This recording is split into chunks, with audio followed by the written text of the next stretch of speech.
hope everyone has had a fantastic Friday and they've been enjoying their Friday, enjoying a night out, whatever you've been doing, going to the cinema like I have, going to see a movie, whatever you've been doing, I hope you had a really good one. Well, I'm here tonight to talk about something away from transfers, something away from who we're going to sign, what's the manager saying, what are the coaches saying, etc. It's something that's been playing on my mind for a very long time, and I'm going to talk about football in general. So, over the past few years, I've been debating whether football has regressed, it's declined slightly since I started watching football back in the late 80s, early 90s.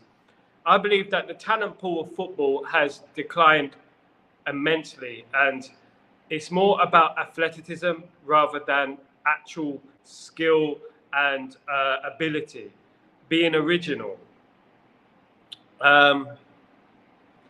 Over the years, I've seen a lack of talent coming through, especially this particular few years. I've seen a lack of real talent coming through, like raw talent coming through the systems. Now, what is the reason for this? Well, I've been observing certain characteristics around the people of today, around my cousins, my nephews, whatever it is. And the main thing is that people and the youth today are far too distracted. This has caused a lack in the street footballer. The street footballer is what made the raw footballer, the footballer that came through the ranks and had something different about it, something raw. I feel that footballers are far too pampered these days. I feel like they're far too rich too soon before they've even kicked a ball. They're far too rich too soon. And this is harming their future aspirations. And this is harming talent coming through the ranks. Now, when I go back, especially in particular the 90s, who I believe was the peak of football talent and the early turn of the century, I go back there and I compare it to today. And I look at some of the players who weren't even rated back then, who couldn't even get in teams like Man United, like Arsenal, even England. They couldn't even get in the team. I want to know your opinions on this, and I want to know why you think this is. What is the true reason that this thought process has occurred? Because it hasn't just been, I got up in the morning and I thought, you know what? I'm going to be, talk about new footballers because, I'm an old fart and whatever you want to call me. I'm talking about on a football fan, as a United fan, as a Premier League fan, as a world football fan. Now, over the past decade in particular, I've seen a shortage of players coming through. And I'm talking about elite players coming through the ranks. Footballers are judged more now on how far they can run, how fast they could do a 5K. It's more about the fitness of the player, really, and the brand of the player, rather than is the player actually good enough? Is the player actually an elite player? It seems like if you can run a bit, you can get into certain sides. You can play for England, for example. Like, I brought this topic up and it caused a lot of controversy. For example, for me, a player like Saka, who's a very good player, plays for England on the right-hand side. Is he as good as Aaron Lennon? They're very similar players. They're very similar.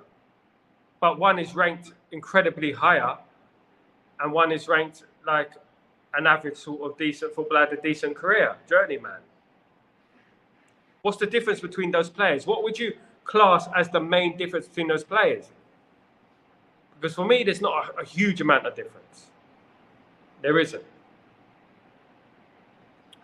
Now, when I go back and I think about the Premier League, for example, in the 90s and late 80s and the turn of this century, and I go back and I look at players from every team in the world, teams had world-class players. Every team, even Southampton, Aston Villa, they all had world-class players. Spurs at the time, Arsenal.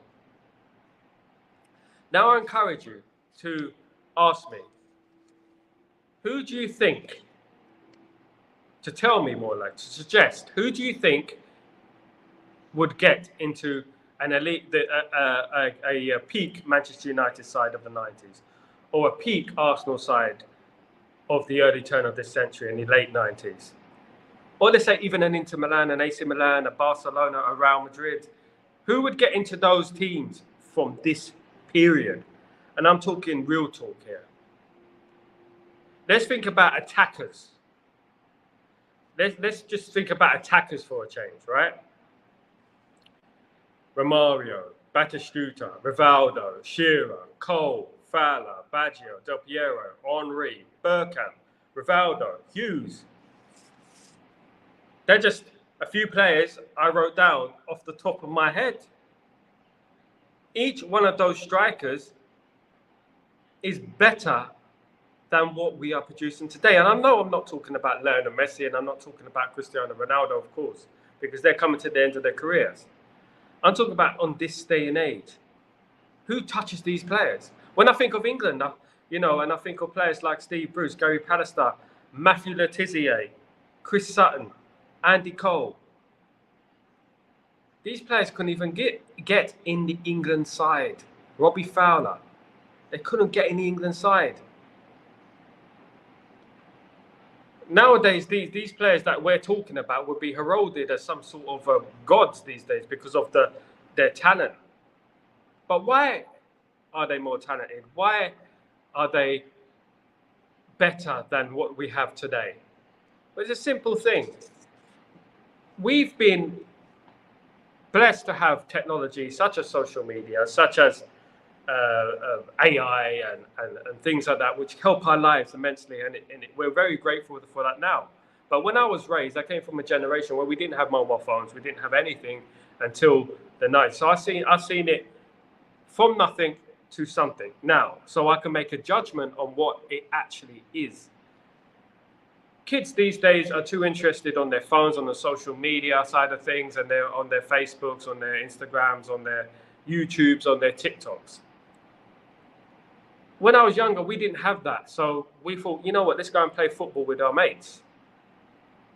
And once you're going playing football with your mates, you get better at football.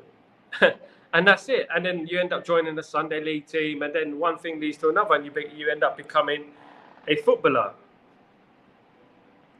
Now, the pool of talent has decreased.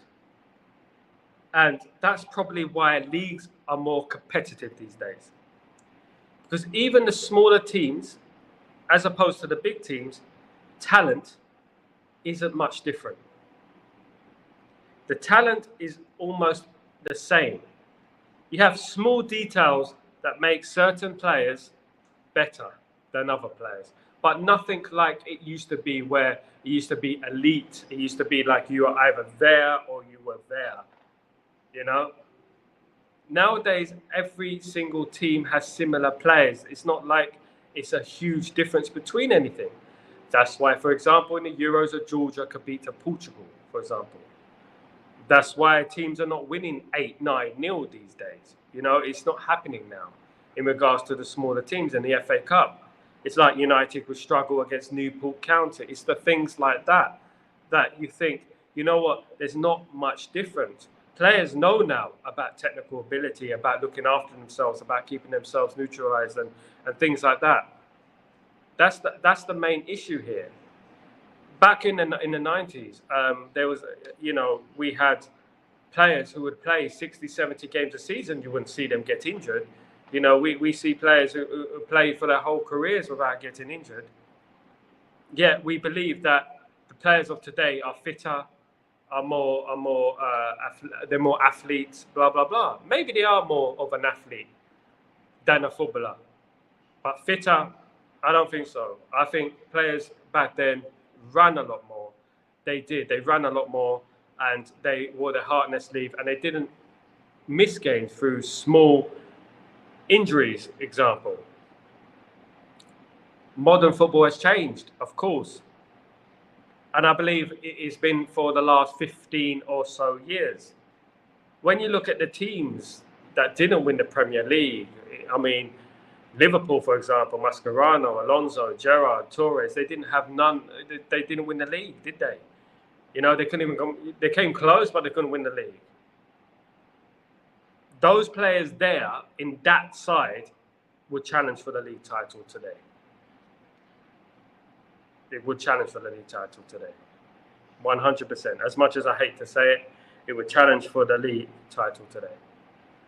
Now, when I think about the 90s, and I go through a lot of players, I can even go through, I could be here all day talking about the Zidans, the Vieiras, the Petits, the Keanes, the Scholes. I could go on and talk about that all day and about how football has regressed, and you tell me a player better than those players.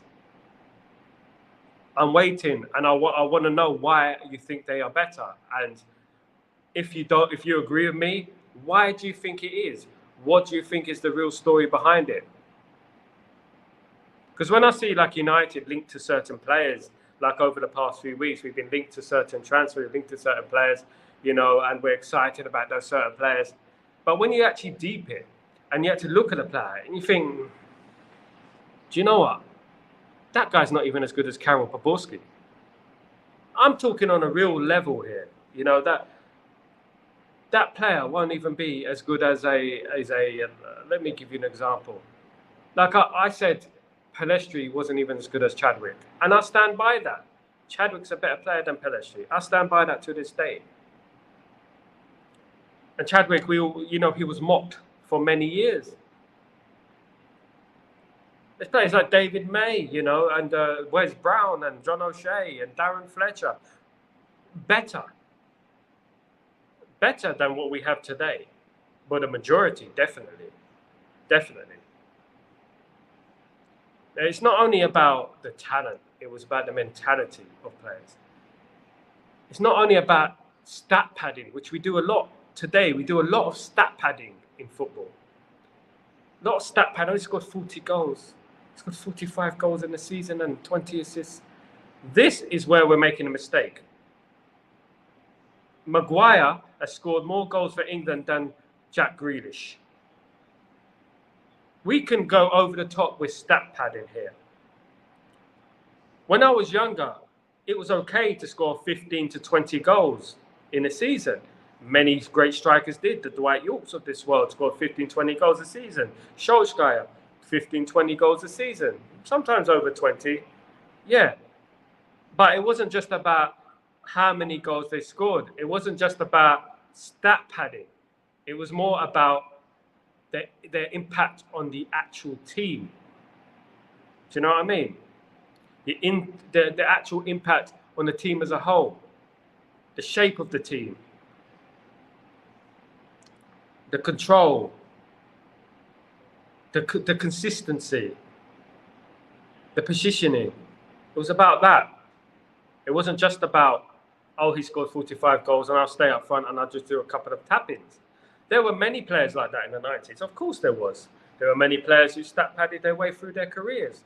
Many who did that. Loads of times. You had players like Kevin Phillips, another one who had a golden boot. But was Kevin Phillips as good as a Dwight York, for example? No. Was he as good as a Les Ferdinand or a Robbie Fowler, or, you know, was he good at Teddy Sheringham? No, he wasn't as good as them. And this is why I've done this show today, because I've been thinking about it quite a lot. And when people talk about greats, and there's a lot of recency bias going on. There's a lot of media and fan camps, etc., who have a lot of recency bias.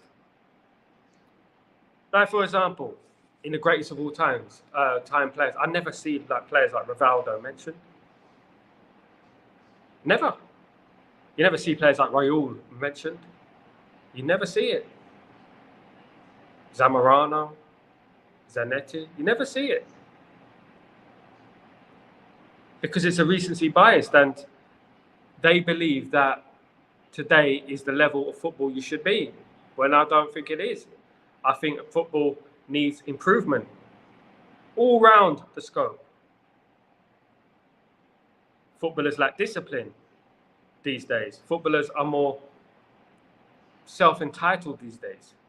Too much power these days. They can turn against the manager, just like Jadon Sancho did last season. They could write tweets, etc., not facing the manager face to face like they used to do. Do you remember those days? So I'm very interested to know how your feelings on that. It's a touchy subject, but I thought it through, and it's been a while of me thinking about it. I really like to look at players and say, like, yeah, he's got it. And there are players who do have it. There are, but it's so few and far between. For example, you look at Manchester United, my team. We got Lisandro Martinez, who I think could do it in the early days of the 90s and that. Yeah, he's got the attitude. He's got the belief. Who else? Now let's be real. Garnacho could be. Maino could be.